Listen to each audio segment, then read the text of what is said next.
FM 94, The Dark. JC hanging out with you here, and yes, it is that time. Time to get to know a band, and on the phone right now, I'm talking with the lead singer of the band, Tantric, and that being Hugo. And how you doing, first of all, Hugo? I'm doing pretty good. How are you? Not too bad. I was telling you earlier, it's raining cats and dogs where I'm at, but other than that, I'm having a wonderful time. You know, I think it's been the same here. The last 3 days, we've had rain, and I think we're getting some more rain, even maybe some snow, too. And I know you're down in Louisville, so you probably won't get too much snow. But have you had any snow this year down there? We actually did have some snow here, but, I don't know why it is, but if it's, my booking agency or my management, but they always, book our tours. If it's wintertime, they will book the tours in, Antarctica, So I'm not only do I get the brunt of winter, but, I'm always in the northern part of the country during the winter. Would you think they would reverse that, But I don't know. You mentioned, and you're from Louisville, actually. That's where you're at, and I'm just thinking we're just short of May here, and that right around the corner is the Kentucky Derby. You ever been to the Kentucky Derby? I have. I mean, I played the infield several times. Okay. And being a Louisville native, it's like the Kentucky Derby to me is kind of like what Disney World might be to somebody that lives in Orlando. Okay. It's just, it's right down the street, and honestly, it is an incredible event, but I just don't have the patience. Unless I'm performing and kind of get expedited in, I don't have the patience. It is mayhem, but it is an incredible experience. I think everybody should do it at least, come and check it out at least, once in their lifetime, It is really a crazy, crazy thing. The whole city pretty much shuts down, and there's millions of people that are just right there. And they're wearing crazy hats, too. The ladies are. Yeah, and you don't even understand. I mean, these hats range from, $300 to $30,000, and people are fanatical about it.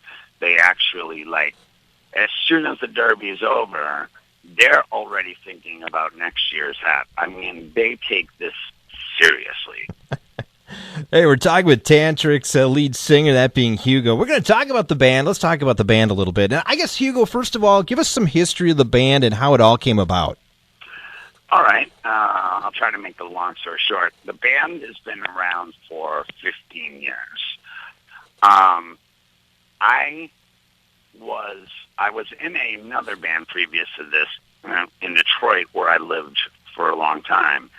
And basically, I was managed by the same management company that managed another band called Days of the New. I then started a new band, being this band, Tantric.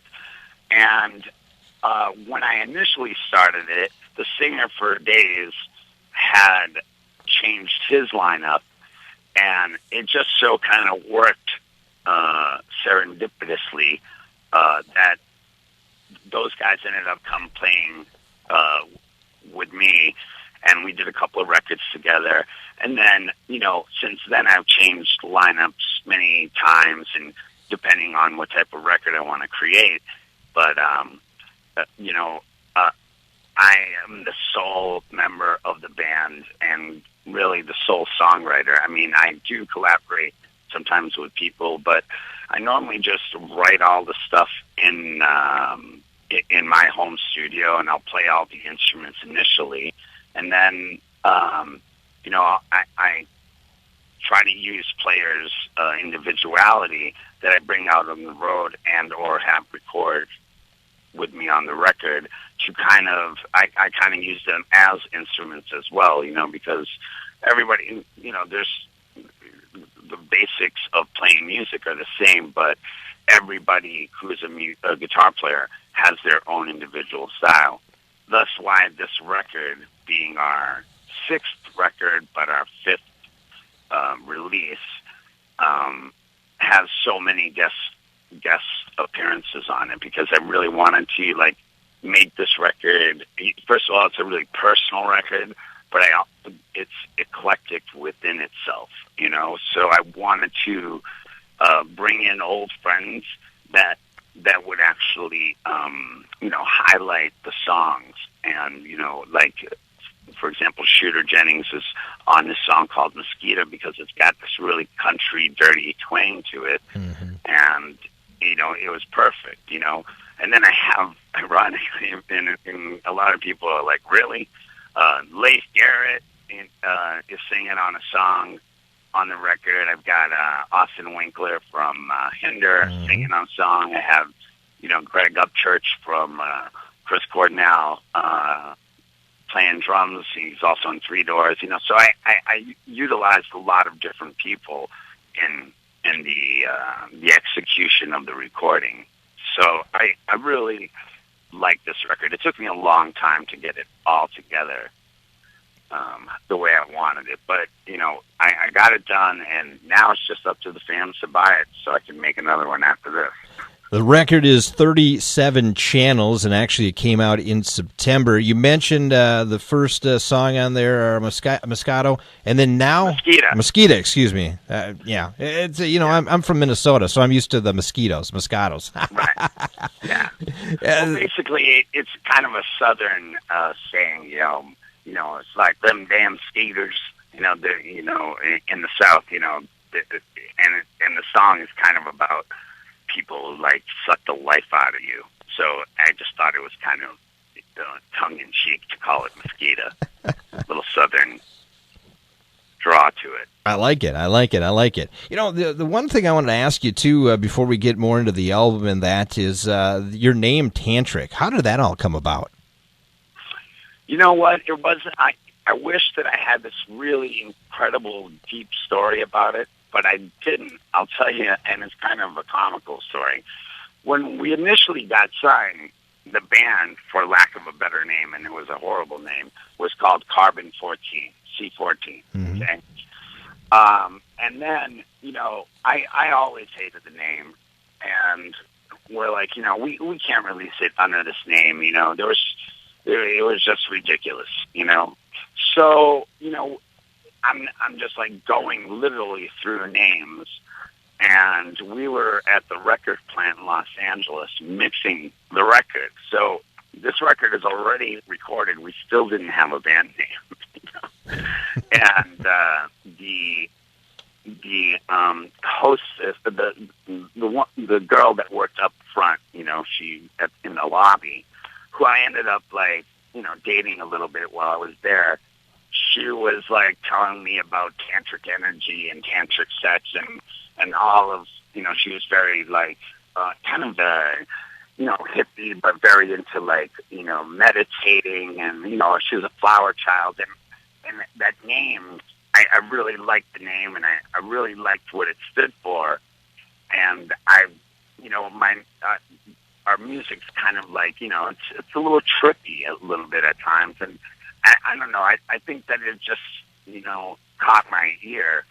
And then there was a couple of omens that I had. You know, we were in a cab in New York, and the cab driver was talking to me about tantric meditation, and I was like, you know, that's it. And then it stuck, and now it's just I associate it with me as much as I do my own name. You know, so I've never, you know, it's the band makes the name. It's not the name that makes the band. Right. You know. Absolutely. Speaking of that, we're talking with Hugo from the band Tantric. The first song that obviously really hit the airwaves and really did well was that song back in 2000, Breakdown. That song really just kind of opened up the doors for you? You know, it did. I mean, that song obviously was a huge, huge hit. And, you know, it really did blast open the doors for us. And, you know, I think in our career, we've had 10 top 10 singles, you know, at least within the format that we play in. But that song was just kind of like, you know, kicked the door open. And, you know, I went from playing small clubs to arenas, like in a month, and then a month later, I was doing, Leno and Conan O'Brien. It was like it happened that fast. But I had been working as a professional musician, and I have had record deals before that, weren't successful, or the records weren't successful, at least in this, type of caliber. But yeah, that single definitely opened the door, and I'm really, really fortunate because I truly, truly, truly love what I do, and I have so much passion for it, and it is a sincere thing that I do. I don't do it for the attention. I have no desire to be super famous. I just want people to listen to music and relate with it and like it and enjoy it, and it brings joy to their lives, and it certainly brings joy to my life. The reason I asked that question is obviously it was a hit back then, and then you've had many other hits along the way. Has it been easier now for you to get your name out there because you've had that hit song back 10 years, 12 years ago, or have people kind of forgotten about that a little bit?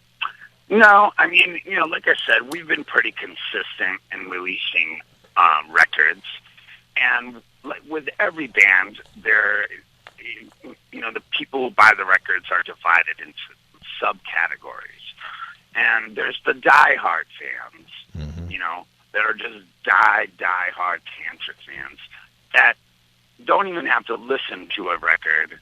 As soon as they know there's a Tantric record out, they're going to go buy it, right? Then there's the ones that, they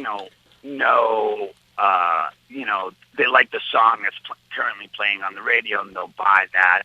And then there's the other ones that are kind of more judgmental characters, that, they're always like, oh, it's like the first record is the only record, and then after, they may or may not buy it. They say they like it, they don't. But it is still equally always, it's a very highly competitive field, even though I don't think music should be a competition, but it is competitive in the sense that we're, vying to get our song in a slot on radio and on your program. Mm-hmm. And there's 20 other million artists that are also would like that spot. So it's very competitive in that sense, and it's difficult in that sense. But I've learned over the years that you can't really freak out about things you can't control. You can only do your best and put your best foot forward and musically give it all you have and try to follow through, and then kind of leave the rest up to the higher power and, the dice. Mm-hmm. You and I are pretty close to the same age, and obviously we've been in this business for a while. What have you noticed the difference between radio now and then? And I guess, is it important for somebody, an artist, to get on the radio, or is it less important now than it was back then? I still think that radio is it is still the most important way to get an audience, because everybody listens to the radio, whether it's going to work or, and I think that social media obviously has taken a big chunk, both positively and negatively, because the positive aspect of it is that a band without a record deal that has a social and a web presence, mm-hmm. Because they direct all of their focus into that, is a band that may not ever have gotten played on the radio and is highly successful, mm-hmm. But at least from my personal experience, I feel that radio is still the most important way of putting your music out there. And the radio, we were having a conversation before the interview started, it has changed a lot. And in my opinion, a little bit for the negative in the fact that it's been conglomerized I remember the days when I would listen to a radio station because the on-air personality, it brought some uniqueness to that station, and DJs could actually play the songs that they wanted to play, right. Instead of them being mandated by a higher corporate thing. So your station is very unique, as you explained to me, and I would love to see radio kind of retract a little bit from how corporate it's becoming, just not only for the sake of music, but for the sake of there's a lot of people out there whose lifelong dream was to be a radio personality or a DJ, and I'm sure it wasn't just to press a button, right. And I think that it's eliminating that type of art form in itself, because I think being an on-air personality is a form of art and entertainment, and I think actually it's getting a little bit better in the last probably 3 years or so here, Hugo. I think radio stations... I think it is retracting. Yeah, it is. A little bit. They're like the wave is subsiding. Yeah, they're getting away from the satellite radio, so much the canned announcer, and actually going back to the local live personalities again. I think they're realizing that because on a sales side, I think they're starting to lose dollars, and they're going, wait a minute, why are we losing money? And here's the thing, it's like we were talking about before. It's like if you're, for example, if I live in Louisville, and if you live here and you're a radio personality here, you can talk about the city and what's happening in the city because you're in the mix. Yes. And it's hard for people to relate with somebody who doesn't even know anything about the market, that they're in, right. City, and they're, just basically a glorified robot. So, and I think that it's true what you're saying, it's like the sales are reflecting that because people are like, what do you know about this? It's like you can get the biggest ad on a newspaper, but if nobody is buying that newspaper, it's irrelevant. We're talking with Hugo from the band Tantric. I want to pick your brain a little bit here, get to know you a little bit better. What's in your music collection that might shock me? Oh my God, probably everything. I wasn't born here. I'm Portuguese. Okay. I was born in Luanda, Angola, and my parents. My dad is a musician. He was never a professional musician, and my grandfather was a conductor and also a musician. So I grew up with everything, all sorts of music, but, I really like, the Gypsy Kings. I really like Andrea Bocelli. Okay. I really, to me, I judge music like I judge people. And it's basically like this. If it's sincere and it seems like it comes from a real place, I feel it. If I can feel it, even I'm not a huge fan of country, but I do like country that is, different than just regurgitated same song, like What Rhymes with Bus, Us, like that type of stuff. I like stuff that provokes, emotion, and I think that's what music's supposed to do.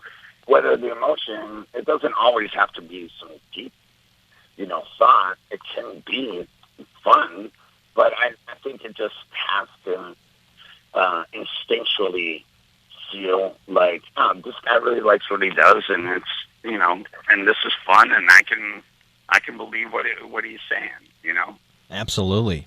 Hey, what current? Does that make any sense? Yeah, that actually made a lot of sense. Actually, I'm fully on board what you just said. What current band right now in active rock do you actually like and maybe listen to? I'll tell you one thing. I'm not a fan of bands as much as I am a fan of songs. Okay. So, like I'm a big Alice in Chains fan. I'm a big, I love, all the guys from Alter Bridge. I like Arcade Fire. I like, all sorts of bands, Mm-hmm. but I don't like everything by them, Right. I only like one song from the Blue Oyster Cult, but I am a fan of incredible moments in time where the stars align right and you write a song like Hotel California, Mm-hmm.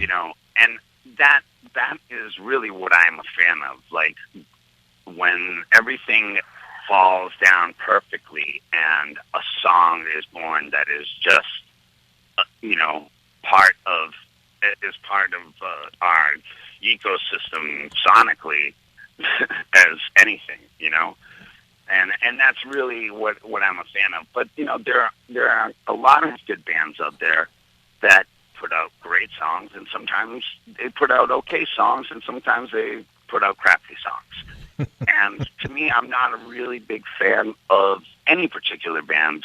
I am, however, a big fan of a great song. Gotcha. Hey, here's a question that a lot of times when I do ask this question makes artists think. And here's the question I'm going to ask you. What artist would you like to cover one of your songs?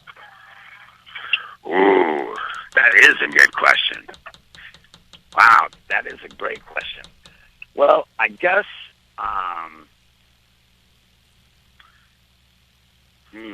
wow. You might have to edit this because I might need a couple of seconds to think about this. We can do that. I would like, what would be interesting? I mean, the first thought that came up in my head, if it was a rock artist, would be like, I would love to see like Chris Cornell. He's one of my favorite singers of all time, but I would love to see Chris Cornell or like an Eddie Vedder or Lane Staley if he was still alive. Right. Do one of my songs because it's because of them that I'm in rock. But really, what I would love to see is like somebody from a completely different genre, like Eminem and Rihanna, do a cover of one of my songs and see how they would manipulate it and twist it more than I would like to hear another rock artist do it.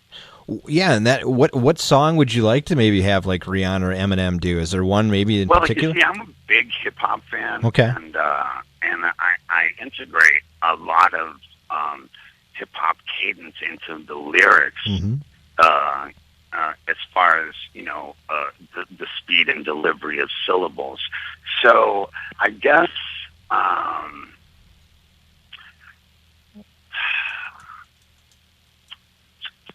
from this record or from all of my any of your stuff that you have.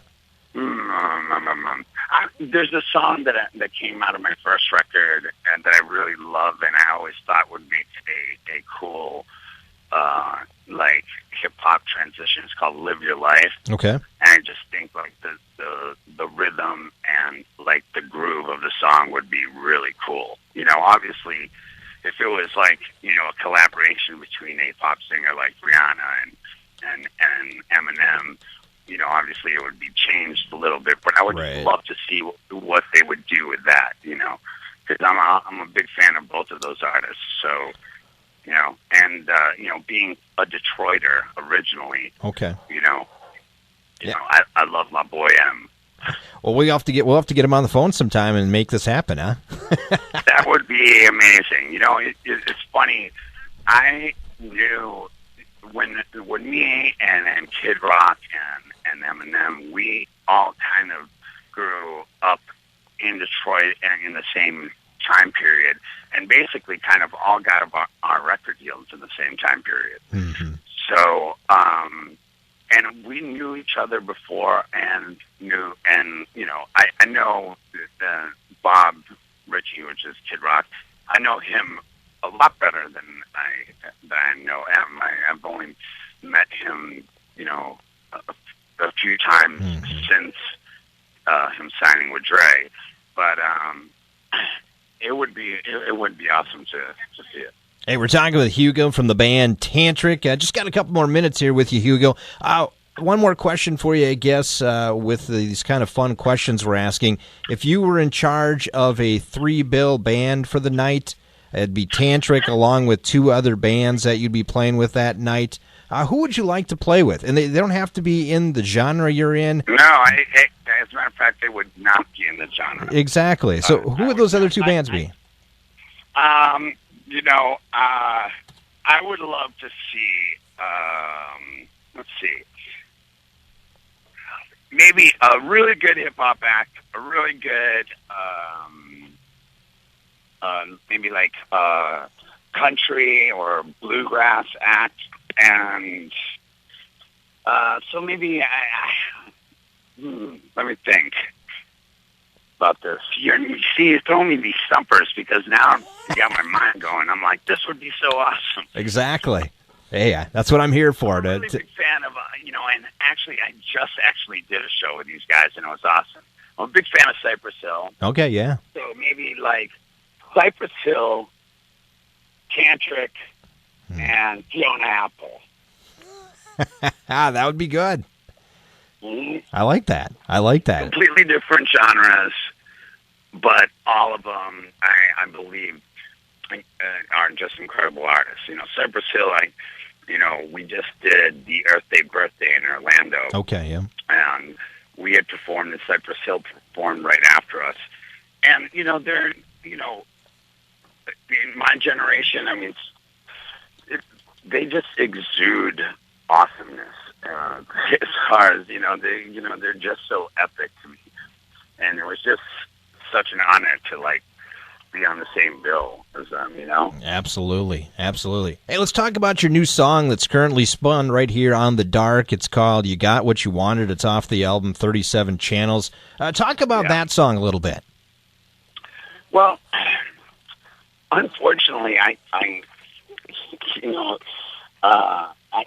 always used to make really bad decisions as far as relationships I would get into, and I was always been this dude who was very, very in love with the idea of being in love, and having this uncontrollable feeling, and because of that, I was always pretty, I would always just jump the gun a little bit too much, and basically, it's a song of looking back at a failed attempt at that, and really realizing that this person was never the person that I was painting in my head, and really the true reasons why she was actually a part of my life to begin with, Mm-hmm. Because sometimes you just want something to be so bad that you completely ignore the giant elephant in the room. There might be a person that just all they really wanted from you was to be associated with you because of your, celebrity status or your financial status, and never actually cared to know who you are as a person. And at the end of the day, I consider myself 100% a musician and 0% a rock star, because that is not my MO. Personally, not my MO. My MO is and I'll give you a metaphor for it. I think that, suppose it's Mother's Day, which is coming up, Mm-hmm. and you're not a poet, but you love your mother. You want to go and express that to, your mom. So you go into a Walgreens or whatever, and you read all of these Mother's Day cards. And then you read one that it seems like was written just for you. Mm-hmm. And what I'd like to do is, when I can make a connection where people listen to a song and they can relate with it because it's something similar to that happened with them. They just kind of changed the names and situations and everything. there's this kind of comfort in knowing that you're not the only one who's gone through that. And, you know, the relatability factor is, to me, the most important thing that I share with the people that like my music, and vice versa, you know, because when I look out from the stage into the audience, and there's particular songs that I see people really getting emotional with, and it brings me back to the point of the state of mind that I was in when I wrote it. And it's like, you know, human emotion is what really makes us very unique creatures on this earth, and I am really grateful for that, and I guess that's really the most important thing to me, you know, in that sense. If I somehow answered that question, I don't know. I kind of lost myself. No, you didn't actually. I think you hit it right where you're at, and that's very cool. Very cool. 37 channels is referring to, by the way, just so you know, and, right. And it'll kind of explain how spastic and this interview has been to a certain extent. Is that I'm the like poster child for like adult ADHD. So basically, I would go down to my studio, and you know, I locked myself in my studio for a few years after this, you know, just horrible personal experience that I was going through. And, you know, I'd come down and, you know, I'd be there by myself, and I'd play the guitar parts, and I'd write the lyrics and whatever. And then the next day I'd come down and realize that I wrote like a bossa nova, you know. And I was thinking to myself, you know, and every day I didn't have a preconception of what was going to come out. You know, I just know that I felt an emotion, and I would just sit there and, you know, and it translated into music. And I was just like, gosh, there is way too much stuff going on in my head. And basically 37 channels was the number of thoughts that are constantly going on in my head, and also coincides with my birthday, which is March 7th, and then there's some numerology little things in there. So that also explains why sometimes in conversations I either tend to be long-winded or, you know, go off on tangents, because it's whichever one is competing to be heard in my head. Hey, that's okay. That's not a problem. You and I would hang out. We'd be talking for probably days. Oh, yeah, we can definitely do that. Well, hopefully I'll be in your town soon, and I would encourage everybody to come out to see this show. If you've never seen it, just try it one time. And what I also encourage people to do is, like, you know, I'm not saying to buy our record blindly.